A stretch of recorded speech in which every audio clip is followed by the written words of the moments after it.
সুপ্রিয় দর্শক, আসসালামু আলাইকুম। সবাইকে স্বাগত জানাচ্ছি আজকের গুরুত্বপূর্ণ সংবাদে। প্রথমেই জানিয়ে দিচ্ছি সংবাদ শিরোনাম, পরে বিস্তারিত। উপসাগরীয় দেশগুলোতে নতুন করে ক্ষেপণাস্ত্র হামলা চালিয়েছে ইরান। এদিকে ইরানের ক্লাস্টার ব্যালিস্টিক মিসাইল আঘাত হেনেছে ইসরায়েলে। এরপর থাকছে ইসরায়েলে 10 মিনিটের মধ্যে ফের মিসাইল ছুড়ল ইরান। সর্বশেষ নতুন ডেস্ট্রয়ার জাহাজ থেকে ক্রুজ ক্ষেপণাস্ত্র ছুড়লেন কিম। শুনছিলেন সংবাদ শিরোনাম, এখন বিস্তারিত। তার আগে হৃদয় ছুঁয়ে যাওয়া একটি অনুরোধ। যদি আয়াতুল্লাহ আলী খামেনির নামটি শুনে আপনার বুকের ভেতরটা ভারী হয়ে আসে, যদি ভোরের সেই খবর, একটি দীর্ঘ অধ্যায়ের সমাপ্তি, আপনাকে নীরবে কাঁদায়, যদি মনে হয় এই বিদায়ে শুধু একজন মানুষ নয়, একটি সময়, একটি সংগ্রাম, একটি ইতিহাস বিদায় নিল, তাহলে কমেন্টে লিখুন, হে আল্লাহ, তুমি আয়াতুল্লাহ আলী খামেনিকে জান্নাতুল ফেরদাউস দান করুন। আর যদি আপনি চান তার জীবনের গল্প যেন ভুলে না যাওয়া হয়, তার সংগ্রাম যেন বিকৃত না হয়, তার অবদান যেন নীরবে মুছে না যায়, আর ইতিহাস যেন মানুষের হৃদয়েই বেঁচে থাকে, তাহলে অনুগ্রহ করে চ্যানেলটি সাবস্ক্রাইব করুন। সাবস্ক্রাইব মানে কেবল একটি বাটনে চাপ দেওয়া নয়, এটা হলো শ্রদ্ধা জানানো, এটা হলো স্মৃতিকে ধরে রাখা, এটা হলো সত্যকে নীরবে পাহারা দেওয়ার এক ছোট্ট অঙ্গীকার, এটা হলো ইতিহাসকে ভুলে যেতে না দেওয়ার দায়িত্ব নেওয়া। চলুন কথা না বাড়িয়ে বিস্তারিত জেনে নিই। মধ্যপ্রাচ্যে আবারও চরম উত্তেজনা। উপসাগরীয় অঞ্চলে নতুন করে বড় ধরনের ক্ষেপণাস্ত্র হামলা চালিয়েছে ইরান। এমন খবর প্রকাশের পর থেকেই পুরো অঞ্চলে আতঙ্ক ছড়িয়ে পড়েছে। কাতার, সংযুক্ত আরব আমিরাত, সৌদি আরব, কুয়েত ও বাহরাইন একাধিক দেশে একযোগে হামলার খবর সামনে আসতেই বিশ্বজুড়ে শুরু হয়েছে তীব্র আলোচনা। যদিও সংশ্লিষ্ট দেশগুলোর দাবি, তাদের শক্তিশালী আকাশ প্রতিরক্ষা ব্যবস্থা অধিকাংশ ক্ষেপণাস্ত্র ও ড্রোন আক্রমণ প্রতিহত করতে সক্ষম হয়েছে। সৌদি আরবের প্রতিরক্ষা মন্ত্রণালয় জানিয়েছে, রাজধানী রিয়াদের কাছে অবস্থিত অত্যন্ত গুরুত্বপূর্ণ সামরিক ঘাঁটি প্রিন্স সুলতান বিমান ঘাঁটি লক্ষ্য করে 3টি ব্যালিস্টিক ক্ষেপণাস্ত্র ছোড়া হয়েছিল। তবে সৌদি আকাশ প্রতিরক্ষা ব্যবস্থা দ্রুত সেগুলা শনাক্ত করে ধ্বংস করে দেয়। গত কয়েকদিনের মধ্যেই এই ঘাঁটিকে লক্ষ্য করে দ্বিতীয়বার হামলার চেষ্টা হলো বলে জানিয়েছে কর্তৃপক্ষ। এর ফলে সৌদি আরবে সামরিক নিরাপত্তা ব্যবস্থা আরও জোরদার করা হয়েছে। অন্যদিকে বাহরাইনের রাজধানী মানামায়ও আতঙ্ক ছড়িয়ে পড়ে যখন 2টি হোটেল ও একটি আবাসিক ভবন লক্ষ্য করে হামলার খবর পাওয়া যায়। স্থানীয় কর্তৃপক্ষ জানায়, বিস্ফোরণের শব্দ শোনা গেলেও সৌভাগ্যবশত এতে কোনো হতাহতের ঘটনা ঘটেনি। তবে ঘটনাটি সাধারণ মানুষের মধ্যে চরম উদ্বেগ সৃষ্টি করেছে। অনেকেই রাতেই নিরাপদ আশ্রয়ের খোঁজে ঘর ছেড়ে বের হয়ে পড়েন। কুয়েতেও পরিস্থিতি কম উত্তেজনাপূর্ণ নয়। দেশটির সেনাবাহিনী জানিয়েছে, গতরাতে কুয়েতকে লক্ষ্য করে একাধিক ড্রোন ও ক্ষেপণাস্ত্র ছোড়া হয়। রাজধানী কুয়েত সিটির দক্ষিণে অবস্থিত একটি বিমান ঘাঁটির কাছে বিস্ফোরণ ও আগুনের ভিডিও ইতোমধ্যেই সামাজিক যোগাযোগ মাধ্যমে ছড়িয়ে পড়েছে। যদিও কুয়েতি কর্তৃপক্ষ দাবি করছে, তাদের প্রতিরক্ষা ব্যবস্থা অধিকাংশ হামলা প্রতিহত করেছে। নিরাপত্তা পরিস্থিতির অবনতির কারণে কুয়েতে অবস্থিত মার্কিন দূতাবাস সাময়িকভাবে বন্ধ ঘোষণা করা হয়েছে। মার্কিন সংবাদ মাধ্যম সিবিএস সরকারি সূত্রের বরাতে জানিয়েছে, দূতাবাস খালি করার প্রক্রিয়াও শুরু হয়েছে। এতে করে নতুন করে আশঙ্কা দেখা দিয়েছে, মধ্যপ্রাচ্যের এই সংঘাত কি আরও বড় আকার নিতে যাচ্ছে। এদিকে কাতারের কর্মকর্তারা জানিয়েছেন, তাদের আকাশ প্রতিরক্ষা ব্যবস্থা 13টি ক্ষেপণাস্ত্র সফলভাবে প্রতিহত করেছে। তবে একটি ক্ষেপণাস্ত্র দেশটির জলসীমায় গিয়ে পড়ে। যদিও এতে কোনো ক্ষতির খবর পাওয়া যায়নি, তবুও এটি পুরো অঞ্চলে নিরাপত্তা উদ্বেগকে আরও বাড়িয়ে দিয়েছে। বিশ্লেষকরা বলছেন, একাধিক উপসাগরীয় দেশে একযোগে হামলার এই ঘটনা মধ্যপ্রাচ্যের ভূরাজনীতিতে বড় ধরনের পরিবর্তনের ইঙ্গিত দিতে পারে। বিশেষ করে যুক্তরাষ্ট্র ও তার মিত্রদের সামরিক ঘাঁটি থাকা দেশগুলো লক্ষ্যবস্তু হওয়ায় পরিস্থিতি দ্রুত জটিল হয়ে হচ্ছে। এই হামলার পর উপসাগরীয় অঞ্চলের দেশগুলো তাদের আকাশ প্রতিরক্ষা ও সামরিক প্রস্তুতি বাড়িয়েছে। আন্তর্জাতিক মহলেও উদ্বেগ বাড়ছে, কারণ পরিস্থিতি যদি আরও উত্তপ্ত হয়, তাহলে তা শুধু মধ্যপ্রাচ্য নয়, পুরো বিশ্বের জ্বালানি বাজার ও নিরাপত্তা পরিস্থিতিতেও বড় প্রভাব ফেলতে পারে। সব মিলিয়ে প্রশ্ন এখন একটাই, এটি কি শুধু সতর্কবার্তা নাকি মধ্যপ্রাচ্যে আরও বড় সংঘাতের সূচনা? বিশেষজ্ঞরা বলছেন, আগামী কয়েকদিনই বলে দেবে এই উত্তেজনা কোথায় গিয়ে থামবে।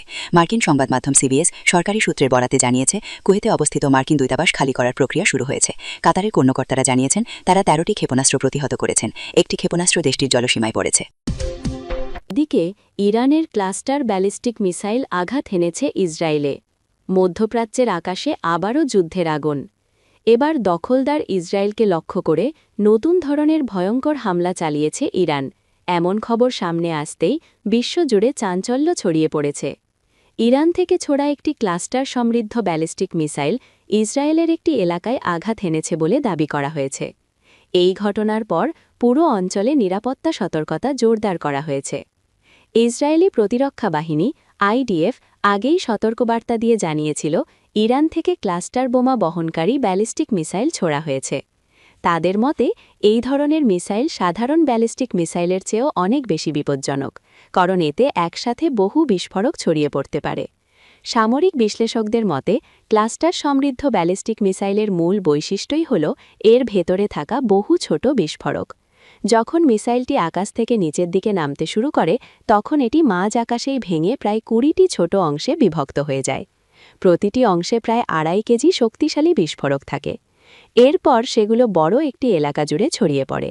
বিশেষজ্ঞদের মতে এই ছোট ছোট বোমাগুলো প্রায় ৮ কিলোমিটার পর্যন্ত বিস্তৃত এলাকায় ছড়িয়ে পড়তে পারে। ফলে একটি মিসাইল থেকেই ব্যাপক ক্ষতিশঙ্কার আশঙ্কা তৈরি হয়। শুধু সামরিক স্থাপনাই নয়, আশপাশের এলাকা, অবকাঠামো এবং সাধারণ মানুষের জন্যও এটি মারাত্মক ঝুঁকি তৈরি করতে পারে। এই হামলার খবর সামনে আসার পর ইসরায়েলের বিভিন্ন এলাকায় সতর্ক সাইরেন বাজতে শুরু করে। বাসিন্দাদের দ্রুত আশ্রয়কেন্দ্রে যাওয়ার নির্দেশ দেওয়া হয়। সামাজিক যোগাযোগ মাধ্যমে ছড়িয়ে পড়া কিছু ভিডিওতে আকাশে বিস্ফোরণের আলো এবং প্রতিরক্ষা ব্যবস্থার সক্রিয়তা দেখা গেছে বলে দাবি করা হচ্ছে, যদিও এসব ভিডিওর সত্যতা স্বাধীনভাবে যাচাই করা যায়নি। বিশ্লেষকরা বলছেন, যদি সত্যিই ক্লাস্টার বোমা সমৃদ্ধ ব্যালিস্টিক মিসাইল ব্যবহার করা হয়ে থাকে তাহলে এটি মধ্যপ্রাচ্যের চলমান উত্তেজনাকে আরও বিপজ্জনক পর্যায়ে নিয়ে যেতে পারে। কারণ এই ধরনের অস্ত্র ব্যবহারের প্রভাব অনেক বড় এলাকা জুড়ে পড়ে এবং এটি সামরিক সংঘাতকে দ্রুত তীব্র করে তুলতে পারে। এদিকে আন্তর্জাতিক মহলেও উদ্বেগ বাড়ছে। অনেকেই আশঙ্কা করছেন, ইরান ও ইসরায়েলের মধ্যে এই পাল্টাপাল্টি হামলা যদি আরও বাড়তে থাকে তাহলে তা পুরো মধ্যপ্রাচ্য জুড়ে বড় ধরনের সংঘাতে রূপ নিতে পারে। সব মিলিয়ে প্রশ্ন উঠছে, এটি কি কেবল একটি হামলা নাকি আরও বড় আক্রমণের পূর্বাভাস? পরিস্থিতি যেভাবে দ্রুত বদলে যাচ্ছে তাতে মধ্যপ্রাচ্যের আকাশে যুদ্ধের মেঘ আরও ঘন হয়ে উঠছে বলে মনে করছেন বিশ্লেষকরা। সর্বশেষ, ইসরায়েলে ১০ মিনিটের মধ্যে ফের মিসাইল ছুড়ল ইরান। মধ্যপ্রাচ্যে উত্তেজনা যেন মুহূর্তে মুহূর্তে নতুন মোড় নিচ্ছে। এবার মাত্র ১০ মিনিটের ব্যবধানে দখলদার ইসরায়েলকে লক্ষ্য করে আবারও মিসাইল ছুড়েছে ইরান। এমন খবর সামনে আসতেই পুরো অঞ্চলে আতঙ্ক ছড়িয়ে পড়েছে। রাত গভীর হলেও ইসরায়েলের বিভিন্ন শহরে বাজতে শুরু করেছে সতর্কতামূলক সাইরেন, আর মানুষ ছুটছে বোমা শেল্টারের দিকে। ইসরায়েলি সংবাদ মাধ্যম দ্য টাইমস অফ ইসরায়েল জানিয়েছে, বাংলাদেশ সময় শুক্রবার রাত প্রায় ৩টের দিকে নতুন করে মিসাইল হামলার তথ্য প্রকাশ করা হয়। এর ঠিক আগে অর্থাৎ রাত ২:৩০-র দিকে প্রথম দফায় একটি মিসাইল ছুড়েছিল তেহরান।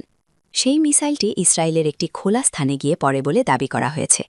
তবে ঘটনার মাত্র ১০ মিনিটের মধ্যেই আবারও নতুন মিসাইল ছোড়া খবর সামনে আসে। এতে করে ইসরায়েলের মধ্যাঞ্চলে হঠাৎ করেই জরুরি পরিস্থিতি তৈরি হয়। বিভিন্ন শহরে একের পর এক সতর্ক সাইরেন বাজতে শুরু করে। স্থানীয় বাসিন্দাদের দ্রুত নিরাপদ আশ্রয়ে যাওয়ার নির্দেশ দেওয়া হয়।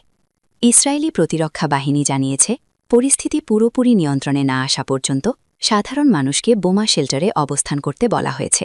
সেনাবাহিনী আকাশ প্রতিরক্ষা ব্যবস্থা সক্রিয় রেখেছে এবং সম্ভাব্য আরও হামলার আশঙ্কা বিবেচনায় সর্বোচ্চ সতর্কতা জারি করা হয়েছে। সামাজিক যোগাযোগ মাধ্যমে ইতোমধ্যেই বিভিন্ন ভিডিও ও ছবি ছড়িয়ে পড়েছে, যেখানে রাতের আকাশে সাইরেনের শব্দ, মানুষের ছুটে চলা এবং নিরাপদ আশ্রয়ে ঢোকার দৃশ্য দেখা যাচ্ছে বলে দাবি করা হচ্ছে। যদিও এসব ভিডিওর সত্যতা স্বাধীনভাবে যাচাই করা সম্ভব হয়নি। বিশ্লেষকদের মতে, খুব অল্প সময়ের ব্যবধানে একাধিক মিসাইল ছোড়ার ঘটনা এই সংঘাতকে নতুন মাত্রা দিতে পারে। সাধারণত এ ধরনের কৌশল ব্যবহার করা হয় প্রতিরক্ষা ব্যবস্থাকে বিভ্রান্ত করতে এবং একাধিক লক্ষ্যবস্তুতে চাপ সৃষ্টি করতে। এই পরিস্থিতিতে মধ্যপ্রাচ্যের নিরাপত্তা পরিস্থিতি নিয়ে আন্তর্জাতিক মহলেও উদ্বেগ বাড়ছে, কারণ ইরান ও ইসরায়েলের মধ্যে পাল্টাপাল্টি হামলার খবর ইতোমধ্যেই অঞ্চল জুড়ে উত্তেজনা বাড়িয়ে তুলেছে। সবচেয়ে বড় প্রশ্ন এখন, এই হামলা কি কেবল সীমিত আকারে থাকবে নাকি সামনে আরও বড় আক্রমণের ইঙ্গিত দিচ্ছে? মাত্র ১০ মিনিটের ব্যবধানে দ্বিতীয় মিসাইল ছোড়ার ঘটনাকে অনেকেই নতুন কৌশলগত বার্তা হিসেবে দেখছেন, আর তাতেই মধ্যপ্রাচ্যের আকাশে যুদ্ধের আশঙ্কা আরও ঘন হয়ে উঠছে।